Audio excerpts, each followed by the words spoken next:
Hello everyone, स्वागत है एक बार फिर से आप सभी का आपके अपने यूट्यूब चैनल स्टेट पीसीएस हम में। हम यहाँ पे आर ओ री एग्ज़ाम के लिए हिंदी संपूर्ण घटना चक्र का टेलीग्राम पर क्विज सीरीज चला रहे हैं। यहाँ पे 60 प्रश्न डेली अपलोड किया जाता है, जो कि आपके 6 इंपॉर्टेंट टॉपिक से ये 60 प्रश्न रहते हैं। 60 प्रश्न की विशेषता ये है कि ये आपके PYQ रहते हैं, यानी कि 2023 तक जो भी 23-24 यानी कि जो 2000 आर ओ 2023 का एग्ज़ाम 11 फरवरी को हुआ था, वो सारे प्रश्न भी यहाँ पे इंक्लूड हैं। तो हिंदी की ये PYQ सीरीज चल रही है, जो कि इसकी फ़ीस अभी बढ़ के 99 हो गया था। अब इसकी फ़ीस घटा करके 49 यानी कि 49 रुपये कर दिया गया है। तो अभी आज शाम तक ये प्राइस जो है 49 रुपये है और आप इसमें जुड़ सकते हैं। तो आज शाम 8 बजे से आपको ये सीरीज जो है क्विज मिलेगी और यहाँ पे आप लोग इसको 6 बजे तक ज्वाइन कर लीजिए ताकि क्विज आप सॉल्व कर सकें। और यहाँ पे जो है हम इस वीडियो के डिस्क्रिप्शन बॉक्स में आपको टेलीग्राम लिंक दे देंगे, जहाँ से आप इस बैच के बारे में इंक्वायरी यानी कि क्या इसका फीडबैक है, कितना इसका बेनिफिट है, ये सारी चीज़ें भी जान सकते हैं। तो आप लोग बिल्कुल भी देरी ना करें, इस बैच से जुड़ जाइए। कितना इसका फ़ीस है? तो मात्र 49 रुपये में आप लोग इसको ज्वाइन कर सकते हैं। तो चलिए आगे बढ़ते हैं और स्टार्ट करते हैं अपना टेस्ट सीरीज।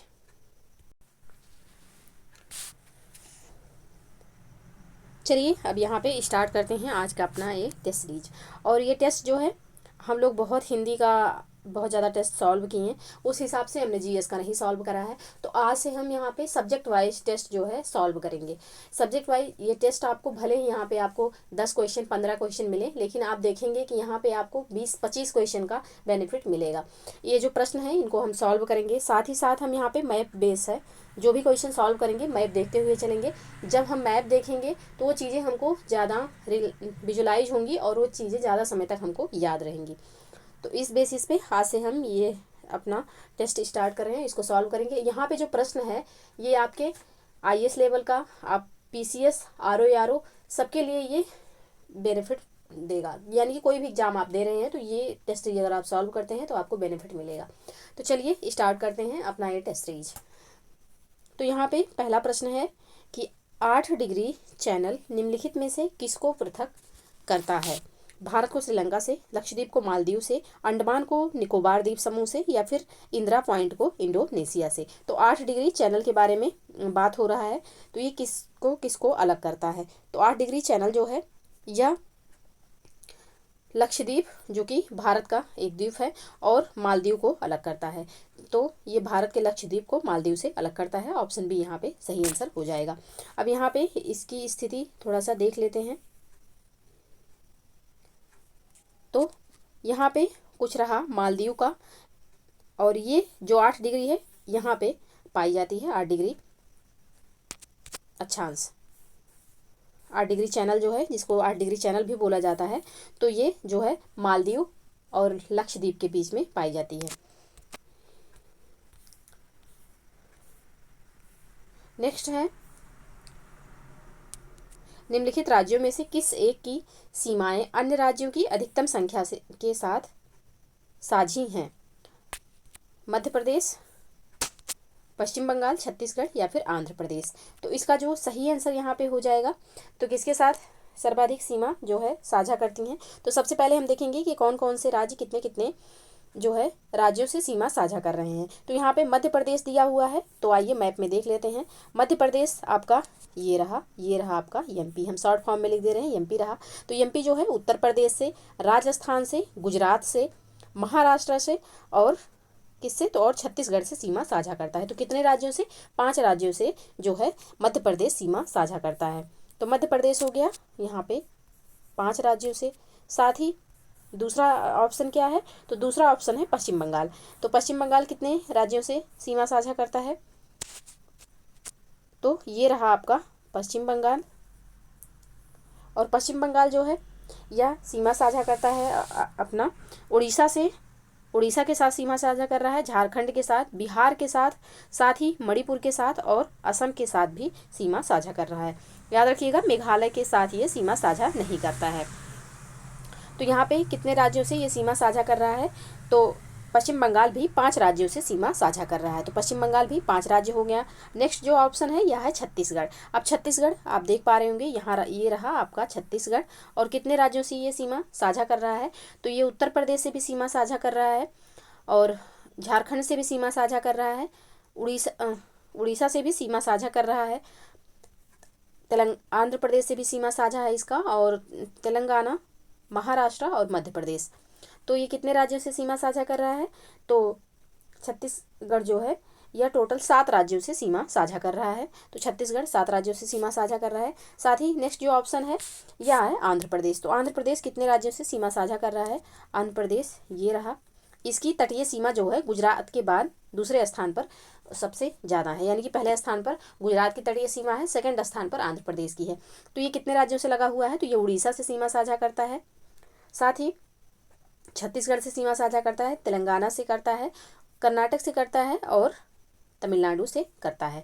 तो ये कितने राज्यों से, तो ये भी जो है 5 राज्यों से। तो यहाँ पे आइए ऑप्शन में देखते हैं, मध्य प्रदेश कितने राज्यों से सीमा साझा करता है, तो ये 5 राज्यों से सीमा साझा करता है। साथ ही पश्चिम बंगाल, तो ये भी 5 राज्यों से सीमा साझा करता है। छत्तीसगढ़ 7 राज्यों से सीमा साझा करता है, अभी हमने ऊपर देखा। आंध्र प्रदेश कितने राज्यों से सीमा साझा करता है, तो 5 राज्यों से सीमा साझा करता है। तो प्रश्न में यही पूछा गया है कि कौन सा राज्य ऐसा है, जो निम्नलिखित ये ऑप्शन दिए हुए हैं इनमें से कौन सा राज्य ऐसा है जो सबसे ज़्यादा राज्यों से सीमा साझा करता है, तो ये राज्य हो जाएगा छत्तीसगढ़। ऑप्शन सी यहाँ पे बिल्कुल सही आंसर हो जाएगा।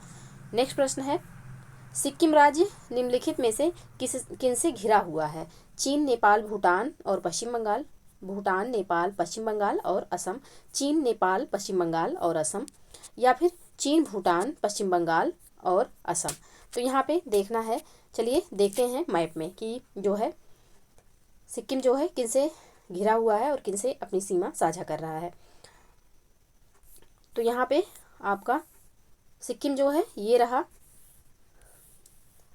आप देख पा रहे होंगे, ये है आपका भूटान, ये है भूटान, ये रहा नेपाल, नेपाल, और ये जो आप यहाँ पे ये छोटा सा स्टेट देख रहे हैं, ये भारत का स्टेट है सिक्किम। और सिक्किम किससे किससे लगा हुआ है, तो नेपाल से भी सीमा साझा कर रहा है, पश्चिम बंगाल से सीमा साझा कर रहा है, पश्चिम बंगाल ये चिकन नेक के ऊपर यहाँ पे, तो ये सिक्किम से सीमा साझा कर रहा है। साथ ही भूटान से भी ये सीमा साझा कर रहा है, ऊपर चीन भी यहाँ पे है और चीन से भी सीमा साझा कर रहा है, कौन, तो सिक्किम। तो इसका जो सही आंसर हो जाएगा चीन, नेपाल, भूटान और पश्चिम बंगाल हो जाएगा इसका सही आंसर। तो यहाँ पे ऑप्शन देखते हैं, ऑप्शन ए में है चीन, नेपाल, भूटान और पश्चिम बंगाल, तो ऑप्शन ए यहाँ पे बिल्कुल सही आंसर हो जाएगा। नेक्स्ट प्रश्न है, क्योंकि यहाँ पे तीनों ऑप्शन इसलिए गलत हो जाएंगे क्योंकि यहाँ असम दिया हुआ है और सिक्किम जो है असम से सीमा साझा नहीं करता है, तो ऑप्शन ए बिल्कुल सही आंसर हो जाएगा। नेक्स्ट प्रश्न है, निम्नलिखित में से कौन सा द्वीप अरब सागर में लघु प्रवाल द्वीपीय वलयों और प्रवाल भित्तियों से बना हुआ है, मालदीव, अंडमान, श्रीलंका, लक्षद्वीप। तो कौन सा इसमें द्वीप है जो कि प्रवाल से बना हुआ है, तो ये जो यहाँ पे द्वीप है जो कि अरब सागर में स्थित है, यहाँ पे प्रश्न में दे दिया गया है अरब सागर, तो ये जो द्वीप है ये है लक्षद्वीप। ऑप्शन डी यहाँ पे सही आंसर हो जाएगा। लक्षद्वीप जो है यह अरब सागर में लघु प्रवाल द्वीप वलयों एवं प्रवाल भित्तियों से बना हुआ एक द्वीप है, और इसमें टोटल जो द्वीपों की संख्या है ये 36 है, 36 द्वीप इसमें हैं और 10 पर ही जनसंख्या निवास करती है, यानी कि 26 द्वीप ऐसे हैं जिसपे कोई नहीं रहता है, सिर्फ 10 द्वीपों पर कोई ना कोई यहाँ पे निवास करता है, तो ऑप्शन डी यहाँ पे सही आंसर हो जाएगा।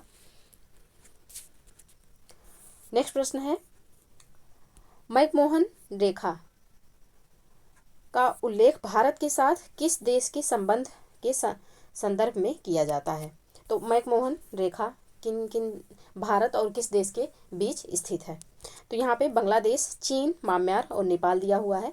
तो मैकमोहन जो रेखा है यह किन किन देशों के बीच में है, तो मैकमोहन रेखा आपका चीन और भारत के बीच में स्थित है, ऑप्शन बी यहाँ पे सही आंसर हो जाएगा। तो मैकमोहन रेखा जो है तत्कालीन ब्रिटिश भारत सरकार के विदेश सचिव रहे सर हेनरी मैकमोहन ने खींची थी, जो कि इन्हीं के नाम पर इसका नाम पड़ गया मैकमोहन रेखा। तो यहाँ पे ऑप्शन बी इसका सही आंसर हो जाएगा। चीन और भारत के बीच में जो सीमा रेखा है उसे क्या कहेंगे, तो उसे मैकमोहन रेखा कहेंगे।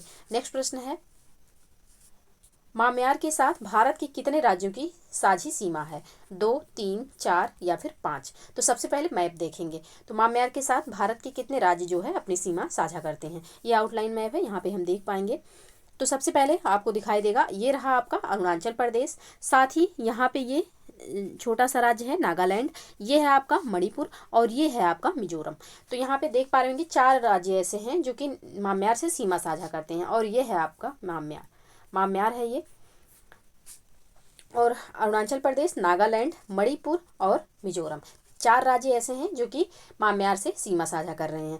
त्रिपुरा जो है बांग्लादेश से ही तीनों तरफ से घिरा हुआ है, एक तरफ से सिर्फ भारत से लगा है। तो त्रिपुरा जो है म्यांमार के साथ सीमा साझा नहीं करता। आप देख पा रहे होंगे कि ये जो है यहाँ पे बाउंड्रीज दिखाई दे रही है। तो सिर्फ 4 राज्य, अरुणाचल प्रदेश, नागालैंड, मणिपुर और मिजोरम, ये 4 राज्य जो हैं ये म्यांमार के साथ सीमा साझा कर रहे हैं। तो आइए ऑप्शन देखते हैं। म्यांमार के साथ भारत के कितने राज्य सीमा साझा करते हैं? तो भारत के टोटल 4 राज्य सीमा साझा करते हैं। ऑप्शन सी यहाँ पे सही आंसर हो जाएगा। एक बार नाम फिर से याद करिएगा, अरुणाचल प्रदेश, नागालैंड, मणिपुर और मिजोरम। सीक्वेंस से याद रखेंगे, उत्तर से दक्षिण के क्रम में, तो चीज़ें याद रहेंगी बेहतर तरीके से। और म्यांमार के साथ भारत का जो सीमा साझा होता है, यह सीमा रेखा की लंबाई कितनी है? तो ये 1643 जो है किलोमीटर की लंबी सीमा है। 1643 किलोमीटर लंबी सीमा है भारत और म्यांमार के बीच में। तो ऑप्शन सी यहाँ पे सही आंसर हो जाएगा। नेक्स्ट प्रश्न है, ज्वालामुखी द्वीप बैरन आइलैंड कहाँ पर स्थित है? चिली, भारत, इटली या फिर आइसलैंड? तो बैरन द्वीप जो है यह कहाँ पे स्थित है? तो यह भारत में स्थित है। ऑप्शन बी यहाँ पे इसका सही आंसर हो जाएगा। बैरन द्वीप जो है यह भारत का एकमात्र सक्रिय ज्वालामुखी है, इसको आप लोग याद रखिएगा, जो कि अंडमान निकोबार द्वीप समूह पर स्थित है। तो ये जो बैरन आइलैंड है यह भारत में अंडमान निकोबार द्वीप समूह पर स्थित है, और इसकी एक विशेषता ये है कि ये सक्रिय ज्वालामुखी द्वीप है। तो ऑप्शन बी यहाँ पे सही आंसर हो जाएगा। नेक्स्ट प्रश्न है, निम्नलिखित द्वीपों के युग्मों में से कौन सा एक 10 अंश जलमार्ग द्वारा आपस में पृथक किया जाता है? अंडमान एवं निकोबार, निकोबार एवं सुमात्रा, मालदीव एवं लक्षद्वीप या फिर सुमात्रा एवं जावा? तो अभी मालदीव और लक्षद्वीप का हमने देखा कि 8 डिग्री चैनल से ये जो है अलग होते हैं, और निकोबार एवं सुमात्रा, अंडमान एवं निकोबार। तो यहाँ पे जो पूछा गया है 10 डिग्री के बारे में, तो 10 डिग्री जो है यह अंडमान एवं निकोबार को एक दूसरे से अलग करता है। तो अंडमान में ये लिटिल अंडमान को, और निकोबार में कार निकोबार को। ये लिटिल अंडमान हो गया और ये हो गया कार निकोबार। इनके बीच में जो है कौन सी जलमार्ग है? तो 10 डिग्री यहाँ पे चैनल स्थित है अंडमान एवं निकोबार के बीच में। अंडमान में भी लिटिल अंडमान जानते रहिएगा, और निकोबार में भी कार निकोबार। तो लिटिल अंडमान और कार निकोबार के बीच में 10 डिग्री चैनल स्थित है। ऑप्शन ए यहाँ पे सही आंसर हो जाएगा। नेक्स्ट प्रश्न है, भारत के राज्यों का निम्नलिखित में से कौन सा एक युग्म सबसे पूर्वी और सबसे पश्चिमी राज्य को इंगित करता है? असम और राजस्थान, अरुणाचल प्रदेश और राजस्थान, असम और गुजरात, अरुणाचल प्रदेश और गुजरात? तो इसका जो सही आंसर हो जाएगा यह हो जाएगा ऑप्शन डी, अरुणाचल प्रदेश और गुजरात। तो अरुणाचल प्रदेश जो है सबसे पूर्वी राज्य है, और गुजरात जो है यह सबसे पश्चिमी राज्य है। इन दोनों राज्यों के बीच में कितना टाइम का गैप है? तो 2 घंटे टाइम का गैप यहाँ पे होता है। और ये दोनों राज्य जो है, अरुणाचल प्रदेश सबसे पूर्वी है, गुजरात जो है सबसे पश्चिमी है। और यहाँ पे देखा जाए तो भारत का सबसे पूर्वी राज्य जो अरुणाचल प्रदेश है, यह सबसे पूर्वी भाग, जिसका अगर यहाँ पे देशांतर पूछा जाए, कितने देशांतर पे स्थित है अरुणाचल प्रदेश, तो 97 डिग्री 25 मिनट पूर्वी देशांतर पर स्थित है। कौन? तो अरुणाचल प्रदेश पूर्वी देशांतर पर स्थित है अरुणाचल प्रदेश। और साथ ही गुजरात, तो गुजरात जो है 68 डिग्री 7 मिनट पूर्वी देशांतर पर ही स्थित है। पूर्वी देशांतर पर स्थित है गुजरात। कितने पे? तो 68 डिग्री 7 मिनट पूर्वी देशांतर पर। दोनों को याद रखिएगा। गौरमाथा और किबूथी पूछा जाता है, तो ये भी यहाँ पे अरुणाचल प्रदेश और गुजरात याद रखिएगा। सबसे पूर्वी अरुणाचल प्रदेश जो कि 97 डिग्री 25 मिनट पर स्थित है, और गुजरात जो है यह 68 डिग्री 7 मिनट पूर्वी देशांतर पर स्थित है। तो ऑप्शन डी यहाँ पे सही आंसर हो जाएगा। नेक्स्ट प्रश्न है, भारत के संदर्भ में नीचे दिए गए कथनों पर विचार कीजिए। पहला कथन है भारत का क्षेत्रफल विश्व के कुल भौगोलिक क्षेत्रफल का 3% है। दूसरा कथन है भारत की उत्तर पूर्वी सीमा पर भरनसोत पर्वत अवस्थित हैं। अब यहाँ पे नीचे ऑप्शन दिया हुआ है, तो आइए पहले कथन को यहाँ पे देखते हैं कि सही है कि गलत है। तो यहाँ पे दिया हुआ है कि भारत का क्षेत्रफल विश्व के कुल भौगोलिक क्षेत्रफल का 3% है, जो कि गलत है। भारत का जो क्षेत्रफल है यह 32,87,263 वर्ग किलोमीटर है, जो कि विश्व के क्षेत्रफल का 2.4% है। 2.4% जो है क्षेत्रफल है हमारे पास विश्व का, और लगभग 17.5% जनसंख्या भारत में निवास करती है। विश्व की 17.5% जनसंख्या हमारे देश में निवास करती है, जबकि क्षेत्रफल हमारे पास कितना है, तो क्षेत्रफल जो है 2.4% है। अगर इसको अंकों में याद करेंगे तो भारत का जो क्षेत्रफल हो जाएगा 32,87,263 वर्ग किलोमीटर हो जाएगा। तो यहाँ पे पहला कथन गलत हो जाएगा। दूसरा यहाँ पे भारत की उत्तर पूर्वी सीमा पर भरनसोत पर्वत अवस्थित हैं, इसका जो है ये कथन ये भी गलत हो जाएगा।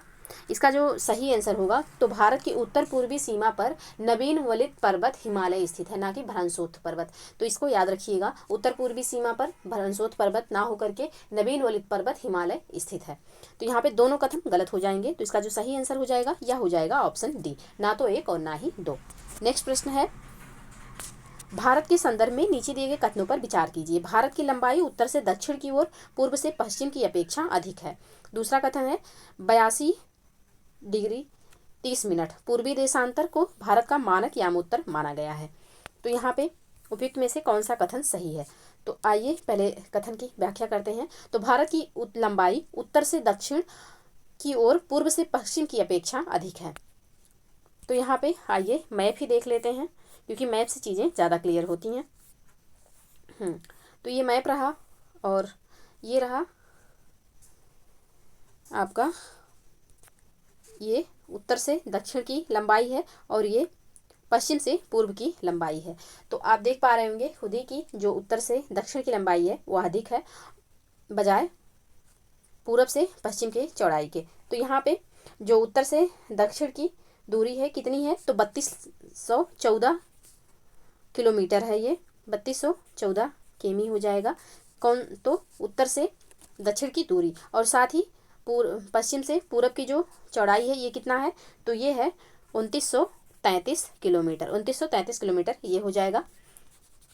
तो यहाँ पे जो पहला कथन दिया हुआ है, ये जो यहाँ पे कंडीशन दिया हुआ है उसके अपेक्षा ये मतलब उसके अकॉर्डिंग सही साबित हो रहा है। तो इसका जो सही आंसर हो जाएगा, यानी कि पहला जो कथन है ये बिल्कुल सही हो जाएगा।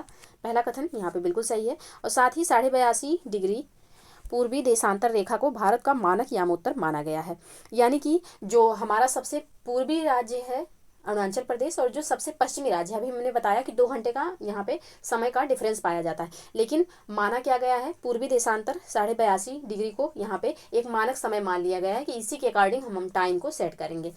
तो इस वजह से जो है इसी को भारत का मानक यामोत्तर मान लिया गया। एक ही टाइम जोन भारत में है, याद रखिएगा, भारत में एक ही टाइम जोन है। और आप लोगों के लिए एक क्वेश्चन है कि पूरे विश्व में कितने टाइम जोन हैं, यानी कि पूरे विश्व को कितने टाइम जोन में विभाजित किया गया है। ये प्रश्न का आंसर आप लोग कमेंट सेक्शन में जरूर दीजिएगा। तो यहाँ पे दोनों कथन जो है बिल्कुल सही साबित हो रहे हैं, तो दोनों कथन यहाँ पे सही हो जाएंगे। तो ऑप्शन सी इसका बिल्कुल सही आंसर हो जाएगा। नेक्स्ट प्रश्न है निम्नलिखित में से कौन से भारतीय राज्य चीन की सीमा को स्पर्श करते हैं? पश्चिम बंगाल, सिक्किम, हिमाचल प्रदेश, उत्तराखंड। तो इसके लिए तो मैप देखना पड़ेगा, और चलिए मैप देखते हैं। ये रहा ये आपका भारत का मैप, और ये आउटलाइन मैप है। तो ये रहा चीन। अब चीन से कौन कौन से राज्य सीमा साझा कर रहे हैं? तो चीन से जो है लद्दाख हो गया, हिमाचल प्रदेश हो गया, उत्तराखंड हो गया, सिक्किम हो गया और अरुणाचल प्रदेश हो गया। तो टोटल कितने राज्य सीमा साझा कर रहे हैं चीन से? तो 5 राज्य सीमा साझा कर रहे हैं चीन के साथ। तो यहाँ पे ऑप्शन देखते हैं, ऑप्शन में कौन कौन से राज्य हैं। तो ऑप्शन में आपको दिया गया है पश्चिम बंगाल, सिक्किम, हिमाचल प्रदेश और उत्तराखंड। तो आप देख पा रहे होंगे पश्चिम बंगाल कहीं से भी यहाँ पे सीमा साझा नहीं कर रहा है। आपका ये रहा, ये पश्चिम बंगाल है, ये पूरा पश्चिम बंगाल है। और आप लोगों से रिक्वेस्ट है कि अगर आप लोगों को मैप नहीं याद है, कि आउटलाइन मैप आप ऐसे देख रहे हैं और आपको स्टेट नहीं पता चल पा रहा है, तो इसमें कोई भी इन्फ्योरिटी की बात नहीं है कि आपको बेइज्जती फील हो रहा है कि हमको नहीं हो रहा है। तो आप ऐसे आउटलाइन मैप को इतना मतलब चीज़ों को तैयार कर लीजिए कि आउटलाइन मैप लेके आपको चीज़ें विजुलाइज हों, कि अगर कोई स्टेट कोई बोल दे तो उस पर आपका हाथ होना चाहिए, हाँ ये स्टेट यहाँ पे है। तो इसको ध्यान में रखिएगा कि ये जो पश्चिम बंगाल दिया हुआ है ऑप्शन में, पश्चिम बंगाल सीमा साझा नहीं करता है चीन के साथ। कौन कौन से राज्य करते हैं, तो लद्दाख करता है, हिमाचल प्रदेश करता है, उत्तराखंड करता है, सिक्किम करता है और अरुणाचल प्रदेश करता है। तो 5 राज्य चीन से सीमा साझा करते हैं। तो आइए देखते हैं ऑप्शन। हाँ, तो यहाँ पे पश्चिम बंगाल दिया हुआ है, तो यहाँ पे पश्चिम बंगाल कट जाएगा, बाकी सिक्किम भी होगा, बाकी सिक्किम भी होगा, हिमाचल प्रदेश होगा और उत्तराखंड भी होगा। तो यहाँ पे 2, 3, 4 जिस ऑप्शन में होंगे वो ऑप्शन यहाँ पे बिल्कुल सही हो जाएगा। तो ऑप्शन डी में है, ऑप्शन डी यहाँ पे बिल्कुल सही आंसर हो जाएगा। नेक्स्ट प्रश्न है, निम्नलिखित में से किन राज्यों से होकर कर्क रेखा गुजरती है? नीचे दिए गए कूट का प्रयोग करके सही उत्तर चुनिए। छत्तीसगढ़, मिजोरम, त्रिपुरा। एक ऑप्शन और होगा, हाँ राजस्थान। किन किन राज्यों से यहाँ पे कर्क रेखा जो गुजरती है वह गुजरती है? तो आपको बता दें, ये रही आपकी पृथ्वी, ये आपका 0 डिग्री देशांतर हो गया, 0 डिग्री अक्षांश हो गया, ये 0 डिग्री, और इसके ऊपर ये रहा 23.5 अंश अक्षांश, 23.5 अंश उत्तरी अक्षांश हो गया, और ये रहा आपका 23.5 अंश अक्षांश, 23.5 अंश दक्षिणी अक्षांश। अब यहाँ पे इन दोनों की विशेषताएं क्या है? तो ये जो ऊपर वाला है ये आपका कहलाएगा कर्क रेखा, और नीचे का जो है ये मकर रेखा है, और ये जो 0 डिग्री वाला है ये है 0 डिग्री यानी कि भूमध्य रेखा। तो ये तीनों लाइन है, इसी के बीच में हमारा जो सन है वो रहता है। तो ये इसके बीच में जितनी भी ये इतना स्पेस जो है ये पूरा ये जो है ट्रॉपिकल जोन है। तो यहाँ पे पूछा गया है कर्क रेखा के बारे में, तो हम किसके बारे में बात करेंगे? तो यहाँ पे जो ये लाइन है इसके बारे में बात करेंगे, और ये लाइन जो है कर्क रेखा भारत को आधे बराबर भागों में बांटती है। तो यहाँ पे देखेंगे कि पूछा भी गया है कि कौन कौन से राज्यों से होकर कर्क रेखा गुजरती है। तो ऑप्शन में तो यहाँ पे 4 ही दिया हुआ है, लेकिन टोटल कितने राज्यों से होकर कर्क रेखा गुजरती है भारत के? तो ये टोटल जो है 8 राज्यों से होकर के कर्क रेखा भारत से गुजरती है। टोटल 8 राज्यों से होकर के कर्क रेखा गुजरती है। वो राज्य कौन कौन से हैं? तो गुजरात हो जाएगा, राजस्थान हो जाएगा, मध्य प्रदेश हो जाएगा, छत्तीसगढ़ हो जाएगा, झारखंड हो जाएगा, पश्चिम बंगाल, त्रिपुरा और मिजोरम। आइए हम एक बार मैप से देख लेते हैं। मैप में लाइन खींच के देखते हैं कि कौन कौन से राज्य इसके अंतर्गत आते हैं। ऐसे आप लोग पढ़ेंगे तो ज़्यादा सही से याद हो जाएगा। तो आप देखिए यहाँ पे गुजरात, सबसे पहले गुजरात आएगा, फिर मध्य प्रदेश, फिर पश्चिम बंगाल, उत्तर प्रदेश नहीं रहेगा, मध्य प्रदेश, छत्तीसगढ़, झारखंड, पश्चिम बंगाल, और फिर ये बांग्लादेश होते हुए त्रिपुरा, मिजोरम और म्यांमार से होकर निकल जाएगी। तो ये भारत को करीब करीब, थोड़ा सा टेढ़ा मेढ़ा हो गया है लाइन, बट करीब करीब आधे आधे भागों में डिवाइड करती है। यानी कि इसके ऊपर जो हो जाएगा ये उपोष्णकटिबंधीय हो जाएगा, और नीचे यहाँ पे उष्णकटिबंधीय हो जाएगा। तो यहाँ पे देख पा रहे आप, गुजरात हो गया, राजस्थान हो गया, मध्य प्रदेश हो गया, छत्तीसगढ़ हो गया, झारखंड हो गया, पश्चिम बंगाल हो गया, त्रिपुरा हो गया और मिजोरम हो गया। तो भारत के 8 राज्यों से होकर के कर्क रेखा जो है जाती है। एक बात याद रखिएगा, उत्तर प्रदेश से होकर के नहीं जाती है। तो यहाँ पे इसका अब ऑप्शन देखते हैं क्वेश्चन।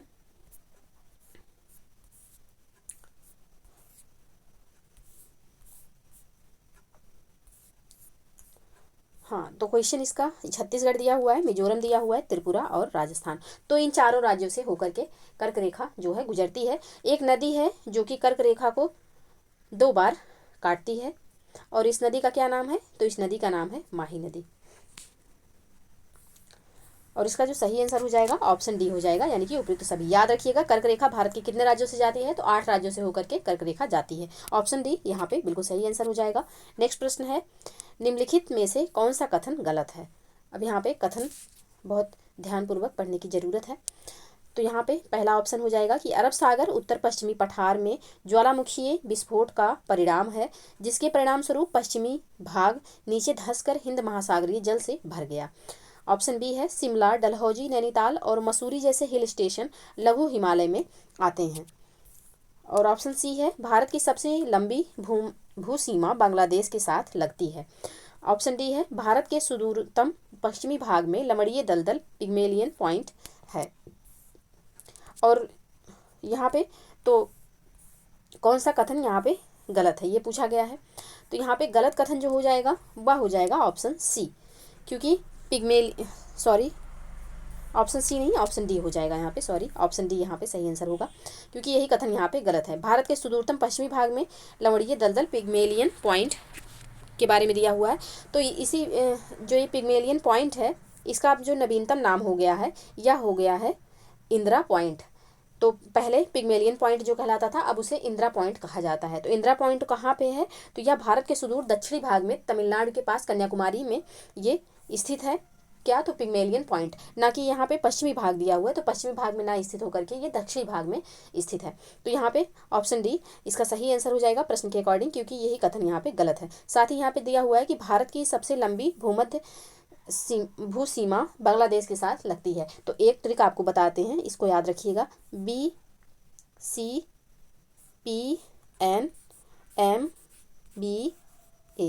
BCPNMBA यानी कि बांग्लादेश, चाइना, पाकिस्तान, नेपाल, म्यांमार, भूटान और फिर आपका अफगानिस्तान।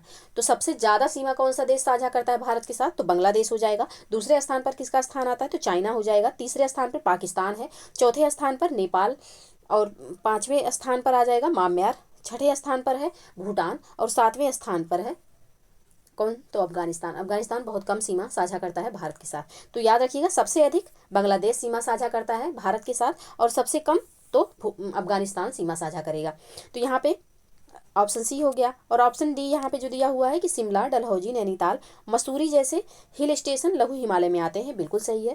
और ऑप्शन ए में जो यहाँ पे दिया हुआ है कि अरब सागर उत्तर पश्चिमी पठार में ज्वालामुखी विस्फोट का परिणाम है, जिसके परिणाम स्वरूप पश्चिमी भाग नीचे धंसकर हिंद महासागर जल से भर गया, ये भी कथन यहाँ पे बिल्कुल सही दिया हुआ है। और चूंकि प्रश्न में पूछा गया है गलत कथन कौन सा है, तो ऑप्शन डी इसका सही आंसर हो जाएगा। नेक्स्ट प्रश्न है, निम्नलिखित में से कौन से राज्य कम से कम 2 देशों की सीमा स्पर्श करते हैं। अब यहाँ पे दिया हुआ है कौन कौन से, यानी कि कौन कौन से राज्य हैं भारत के जो कि 2 अंतर्राष्ट्रीय सीमा बनाते हैं, अपना 2 देशों से अपनी सीमा साझा करते हैं। तो सिक्किम, पश्चिम बंगाल, मणिपुर, असम दिया हुआ है।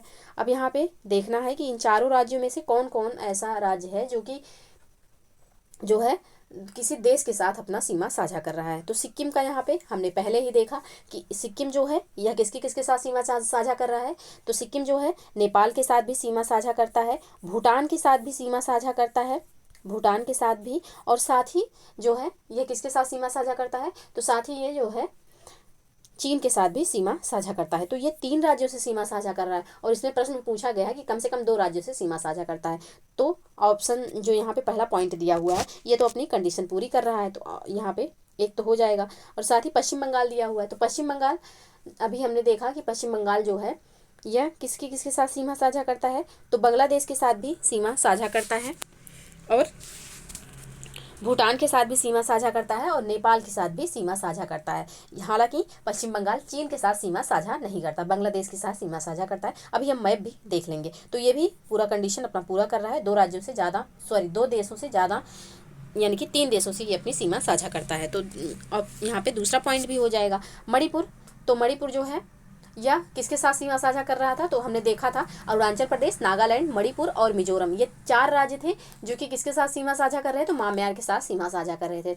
तो मणिपुर जो है सिर्फ एक देश से सीमा साझा करता है, वो कौन सा देश है, तो वो है म्यांमार। तो यहाँ पे ये जो है मणिपुर अपना जो कंडीशन है वो पूरा नहीं कर रहा है, तो मणिपुर यहाँ हट जाएगा। साथ ही असम, तो असम जो है या बांग्लादेश के साथ सीमा साझा करता है और साथ ही जो है असम जो है या बांग्लादेश के साथ भी अपनी सीमा साझा करता है और भूटान के साथ भी अपनी सीमा साझा करता है। तो यहाँ पे सिक्किम, पश्चिम बंगाल और असम ये तीनों यहाँ पे कंडीशन पूरी कर रहे हैं, तो ये तीनों हो जाएंगे, यानी कि 1, 2 और 4 जिस ऑप्शन में होगा वही सही हो जाएगा। तो ऑप्शन सी में है, ऑप्शन सी यहाँ पे सही आंसर हो जाएगा। आइए यहाँ पे मैप देख लेते हैं। हाँ, ये रहा मैप। और कुछ जो ऑप्शन थे उनको तो पहले देखते हैं। तो सिक्किम के बारे में कह रहा था, देखिए ये रहा सिक्किम, और ये भूटान से भी लगा हुआ है, नेपाल से भी लगा हुआ है, और चाइना से भी लगा हुआ है। साथ ही आपका ये रहा पश्चिम बंगाल, और पश्चिम बंगाल जो है नेपाल से भी सीमा साझा कर रहा है, भूटान से भी ये अपना सीमा साझा कर रहा है, नेपाल से भी सीमा साझा कर रहा है, और बांग्लादेश से तो इसकी सबसे लंबी सीमा लगी हुई है। साथ ही असम दिया हुआ था, तो ये आपका ए आकार में जो बना हुआ स्टेट है यह है असम। और असम देखिए, तो असम भूटान से भी सीमा साझा कर रहा है, और यहाँ थोड़ा थोड़ा बांग्लादेश से भी कॉर्नर में सीमा साझा कर रहा है। तो ये भी 2 राज्यों से सीमा साझा कर रहा है।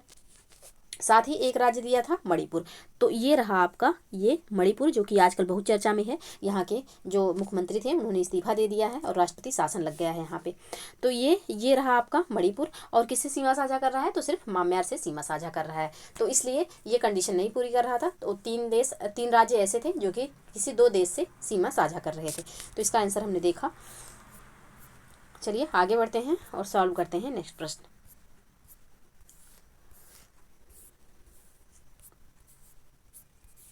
प्रश्न संख्या 15 तक हो गया, 16 है। पश्चिमी घाट और पूर्वी घाट के संदर्भ में यहाँ पे प्रश्न दिया हुआ है जो कि इम्पॉर्टेंट है। तो पश्चिमी घाट पूर्वी घाट की तुलना में अधिक ऊंचे हैं। पश्चिमी घाट पूर्वी घाट की तुलना में अधिक ऊंचे हैं। दूसरा पॉइंट है, पश्चिमी घाट उत्तर से दक्षिण की ओर अनवरत हैं, जबकि पूर्वी घाट अनियमित और विच्छेदित है। तीसरा पॉइंट है कि पूर्वी घाट की सबसे ऊंची चोटी अनाईमुड़ी है, जबकि पश्चिमी घाट की सबसे ऊंची चोटी महेंद्रगिरी है। तो यहाँ पे पूछा गया है कि इनमें से कौन से कथन सही हैं या हैं, कौन से कथन यहाँ पे सही हैं।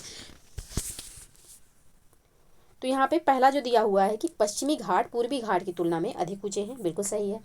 यहाँ पे पहला कथन सही है। पश्चिमी घाट उत्तर से दक्षिण की ओर अनवरत हैं, जबकि पूर्वी घाट अनियमित और विच्छेदित है।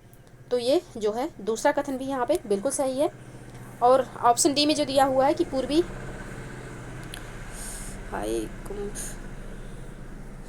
घाट की सबसे ऊंची चोटी अनाईमुड़ी है, जबकि पश्चिमी घाट की सबसे ऊंची चोटी महेंद्रगिरी। तो अपोजिट दिया हुआ है, पश्चिमी घाट की सबसे ऊंची चोटी क्या हो जाएगी, तो अनाईमुड़ी हो जाएगी, और पूर्वी घाट की जो सबसे ऊंची चोटी है ये महेंद्रगिरी हो जाएगी। तो दोनों अपोजिट दिया हुआ है, इसलिए कथन 3 यहाँ पे गलत हो जाएगा। लेकिन पहला एवं दूसरा पॉइंट यहाँ पे बिल्कुल सही है, जो कि यहाँ पे ऑप्शन ए में है। तो ऑप्शन ए इसका बिल्कुल सही आंसर हो जाएगा।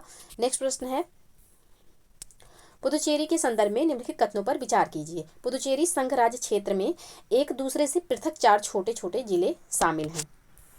दूसरा कथन है, पुदुचेरी के सभी जिले बंगाल की खाड़ी के तटीय क्षेत्र में अवस्थित हैं। तो यहाँ पे पहला कथन जो है दिया हुआ है कि ये एक दूसरे से पृथक 4 छोटे छोटे जिले शामिल हैं। हाँ, तो इसमें 4 छोटे छोटे जिले शामिल हैं। आइए देखते हैं मैप के थ्रू। तो ये रहा आपका पॉलिटिकल मैप है ये, और इसमें राज्य भी दिए हुए हैं। देखिए यहाँ पे पुदुचेरी के बारे में बाकायदे दिया हुआ है। तो एक है आंध्र प्रदेश, ये रहा आपका आंध्र प्रदेश, और आंध्र प्रदेश में पुदुचेरी का एक जिला है यनम। यनम जो है ये आंध्र प्रदेश में है। और साथ ही पुदुचेरी और कराईकल, तो ये दोनों कहाँ पे हैं, तो ये तमिलनाडु में स्थित है। और साथ ही एक है माहे, जो कि पुदुचेरी का ही जिला है, कहाँ स्थित है, तो केरल में। तो अगर कभी पूछा जाए कि कौन सा ऐसा केंद्र शासित प्रदेश है जो कि 3 राज्यों में स्थित है, तो 3 राज्यों में यानी कि आंध्र प्रदेश में भी है, और तमिलनाडु में भी है, और केरल में भी है। तो ये कौन सा जिला हो जाएगा, कौन सा केंद्र शासित प्रदेश हो जाएगा, तो ये हो जाएगा आपका पुदुचेरी। और पुदुचेरी का जिला जो है इसको याद रखिएगा। यनम कहाँ पे स्थित है, तो आंध्र प्रदेश में है। सॉरी हो, आजकल यहाँ पे बहुत ज़्यादा भीड़ चल रही है महाकुंभ की वजह से, तो इस वजह से गाड़ी का आवागमन रात तक ही जारी रहता है। और हम आप लोग टाइम देख पा रहे होंगे, हम 1:47 पर यहाँ पे वीडियो बना रहे हैं, फिर भी गाड़ी इतना ज़्यादा जा रही है। एक तो कुछ लोग हैं इतना मतलब हार्न, जैसे कोई भी बड़ी गाड़ी जाती तो हार्न इतना तेज़ बजा देते हैं कि पूरा हो जाता है। बट उसके लिए सॉरी, अब इसको कुछ किया नहीं जा सकता। अब लोग जाएंगे कुछ दिन तो ये शोर शराबा रहेगा ही। तो चलिए आगे बढ़ते हैं। हम कहाँ थे, हाँ, तो पुदुचेरी के बारे में हम पढ़ रहे थे। तो देखिए यनम जो है आंध्र प्रदेश में है, और पुदुचेरी और कराईकल दो जिले कहाँ हैं तो तमिलनाडु में है, और माहे जो है केरल में स्थित है। तो माहे जो है यह पश्चिमी तट पर है, और ये आपका मालाबार तट हो जाएगा, जो कि पश्चिमी तट को अलग अलग भागों में बांटा गया है और अलग अलग नाम से जाना जाता है। तो ये मालाबार तट है, इस पर स्थित है माहे। तो यहाँ पे जो कथन दिया हुआ था कि मतलब पुदुचेरी जो है बंगाल की खाड़ी से ही लगा हुआ है, जितने भी जिले हैं इसके बंगाल खाड़ी हैं। तो यहाँ पे यनम, पुदुचेरी और कराईकल, ये तीनों तो बंगाल की खाड़ी से लगे हुए हैं, लेकिन यहाँ पे माहे जो है यह अलग है। तो यहाँ पे दूसरा जो ऑप्शन हो जाएगा, यानी कि दूसरा जो कथन हो जाएगा, ये जो कंडीशन है ये फुलफिल नहीं कर रहा है। तो यहाँ पे यहाँ पे पहला कथन तो बिल्कुल सही है, 4 छोटे छोटे जिले हैं, हमने देखा। पुदुचेरी के सभी जिले बंगाल की खाड़ी के तटीय क्षेत्र में अवस्थित हैं, ये गलत हो जाएगा। तो सिर्फ पहला कथन यहाँ पे सही है, ऑप्शन ए इसका सही आंसर हो जाएगा। नेक्स्ट प्रश्न है, निम्नलिखित में से कौन सा एक भारत में भूवैज्ञानिक समूहों के बनने का उनकी आयु के आधार पर सही अनुक्रम है, प्राचीनतम से प्रारंभ तक। यहाँ पे क्रम पूछा गया है कि कौन सबसे पहले बना है और कौन सबसे नवीनतम है। तो धारवाड़, अरावली, बिंध्य, कुडप्पा, या फिर अरावली, धारवाड़, कुडप्पा, बिंध्य, या फिर बिंध्य, धारवाड़, अरावली, कुडप्पा, या फिर कुडप्पा, बिंध्य, धारवाड़, अरावली। तो यहाँ पे सबसे प्राचीनतम अवरोही क्रम यहाँ पे दिया हुआ है, यानी कि सबसे प्राचीन का और सबसे नवीन तक का देखना है। तो अरावली हो जाएगा, अरावली जो है सबसे पुराना पर्वत है। तो इसका जो सही सीक्वेंस हो जाएगा यह हो जाएगा अरावली, धारवाड़, अरावली, धारवाड़, विंध्य और फिर कुडप्पा। तो ऑप्शन बी यहाँ पे बिल्कुल सही आंसर हो जाएगा। अरावली जो है यह विश्व में सबसे प्राचीनतम पर्वतों की श्रेणी में आता है, जो कि एक वलित पर्वत है। तो ऑप्शन बी यहाँ पे सही आंसर हो जाएगा, अरावली सबसे पुराना है और विंध्य सबसे नवीनतम है। तो ऑप्शन बी यहाँ पे सही आंसर होगा। नेक्स्ट प्रश्न है, नीचे दिए गए कथनों को ध्यानपूर्वक पढ़िए। पहला है, भारतीय प्लेट गोंडवाना प्लेट से अलग होने के बाद दक्षिण की ओर प्रवाहित हुई है। भारतीय प्लेट गोंडवाना प्लेट से अलग होने के बाद दक्षिण की ओर प्रवाहित हुई है। और दूसरा पॉइंट है कि भारतीय प्लेट और यूरेशियन प्लेट के टक्कर के परिणाम स्वरूप हिमालय पर्वत का विकास हुआ। तो यहाँ पे दूसरा कथन जो है ये बिल्कुल सही है, भारतीय प्लेट और यूरेशियन प्लेट की टक्कर की वजह से ही हिमालय पर्वत का विकास हुआ है। तो यहाँ पे दूसरा कथन तो सही है, लेकिन यहाँ पे जो पहला कथन दिया हुआ है कि भारतीय प्लेट गोंडवाना प्लेट से अलग होने के बाद दक्षिण की ओर प्रवाहित हुई, तो गलत है। अगर दक्षिण की ओर प्रवाहित होती तो एक टाइम था जब भारत जो है यह अंटार्कटिका का हिस्सा था, और वहाँ से धीरे धीरे जो मतलब पैंजिया जब था, पैंजिया यानी कि सारे जो हमारे 7 कॉन्टिनेंट दिखते हैं अब, ये पहले बहुत टाइम पहले ये किसी एक ही पार्ट में ज्वाइंट थे, जो धीरे धीरे जो है जो स्प्रेड अल्फ्रेड वेगनर की जो थ्योरी है उसके सबके अगर देखा जाए तो ये चीज़ें खिसकते खिसकते फिर उत्तर की तरफ शिफ्ट हुआ है। तो इसीलिए जो भारत को कहा जाता है, भारत जो है यह गोंडवाना लैंड का पार्ट है, यानी कि जब पैंजिया टूटी तो ये अंगारा लैंड और गोंडवाना लैंड बनी, और भारत जो है पहले गोंडवाना लैंड का हिस्सा था और धीरे धीरे मूवमेंट के थ्रू ये उत्तर की तरफ प्रवाहित हुआ है, ना कि दक्षिण की तरफ। तो यहाँ पे पहला कथन गलत हो जाएगा, लेकिन दूसरा कथन बिल्कुल सही है। तो यहाँ पे इसका जो सही आंसर होगा यह हो जाएगा ऑप्शन बी। नेक्स्ट प्रश्न है, प्रायद्वीपीय पठार से संदर्भित पहलुओं के आलोक में निम्नलिखित में से कौन सा कथन सही है। पहला है, सामयिक पहलू यह है कि प्रायद्वीपीय क्षेत्र कैम्ब्रियन काल से ही पृथ्वी की भूपर्पटी का महाद्वीपीय भाग रहा है। दूसरा कथन है, नदी संबद्ध पहलू यह है कि इस क्षेत्र में अधिकांश नदियों ने अपने अपरदन का आधार तल प्राप्त कर लिया है। और तीसरा कथन है कि प्रायद्वीपीय क्षेत्र में प्री कैम्ब्रियन चट्टानों का अस्थायी जमाव है। अब यहाँ पे पूछा गया है कि कौन सा कथन सही है, तो इस संदर्भ में यहाँ पे कौन सा कथन सही है, तो पहला जो यहाँ पे दिया हुआ है कि सामयिक पहलू यह है कि प्रायद्वीपीय क्षेत्र कैम्ब्रियन काल से ही पृथ्वी की भूपर्पटी का महाद्वीपीय भाग रहा है, तो बिल्कुल सही ये कथन है। दूसरा है, नदी संबद्ध पहलू यह है कि इस क्षेत्र में अधिकांश नदियों ने अपने अपरदन का आधार तल प्राप्त कर लिया है, यानी कि जो हमारे उत्तरी भारत की नदियां हैं ये नवीनतम है, ये अभी अपने युवावस्था में, जबकि जो हमारे दक्षिण भारत की नदियां हैं ये कहाँ, ये किस अवस्था में है, तो ये अपने प्रौढ़ावस्था में पहुंच गई हैं, ये प्राचीनतम नदियां हैं। तो ये अपने अपरदन को करते करते एक जो है अपने आधार तल को इन्होंने प्राप्त कर लिया है। तो यहाँ पे दूसरा कथन भी बिल्कुल सही है। और कभी देखिए अगर क्वेश्चन आ जाए कि कौन सी नदी ज़्यादा प्राचीन है, तो प्राचीन नदियाँ जो होंगी वो प्रायद्वीपीय भारत की होंगी, क्योंकि प्रायद्वीपीय महाद्वीप के बारे में दे रहा है कि प्रायद्वीपीय भारत जो है यह प्री कैम्ब्रियन काल से है। तो यहाँ पे उसको देखते हुए जो नदियाँ हैं उत्तर भारत की नदियाँ अपेक्षाकृत ज़्यादा नवीन है दक्षिण भारत के। तो यहाँ पे दूसरा कथन भी बिल्कुल सही आंसर हो जाएगा। और तीसरा पॉइंट है कि प्रायद्वीपीय क्षेत्र में प्री कैम्ब्रियन चट्टानों का अस्थायी जमाव है। तो ये कथन भी यहाँ पे बिल्कुल सही है। तो तीनों कथन यहाँ पे बिल्कुल सही है। ऑप्शन ए इसका सही आंसर हो जाएगा। आई होप कि आप लोगों को ये वीडियो पसंद आई हो। वीडियो पसंद आए तो कमेंट सेक्शन में ज़रूर बता दीजिएगा कि वीडियो पसंद है, हेल्पफुल है, आगे इसे कंटिन्यू करें। नहीं तो मेहनत बहुत लगती है, फिर बनाने का कोई मतलब नहीं है जब व्यूज़ नहीं आता। तो थोड़ा अप्रिशिएट करिए। अगर आपको वीडियो पसंद आती है तो कमेंट सेक्शन में ज़रूर बताइएगा कि हाँ मैम इसको कंटिन्यू करिए। अदरवाइज़ इस पर टाइम वेस्ट करने का कोई मतलब नहीं है। तो ये रहा, आज हम यहाँ पे जो है 20 प्रश्न सॉल्व किए। और आई होप कि आप लोगों को वीडियो पसंद आए।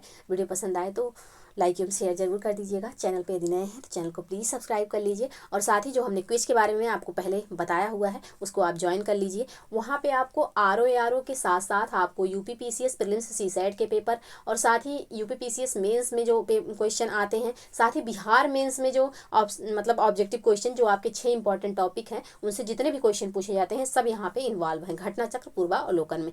तो हम यहाँ पे उम्मीद करते हैं कि ये आपको बहुत ही ज़्यादा बेनिफिट देगा एग्जाम में। तो अगर अभी आप खाली बैठे हैं और आपकी पढ़ाई नहीं हो पा रही है तो इसको इस श्रृंखला से ज़रूर जुड़िए और निश्चित रूप से आपको लाभ प्राप्त होगा। तो आज के लिए बस इतना ही। मिलते हैं नेक्स्ट वीडियो में। तब तक के लिए आप लोग पढ़ते रहिए, स्वस्थ रहिए। जय हिंद, जय भारत।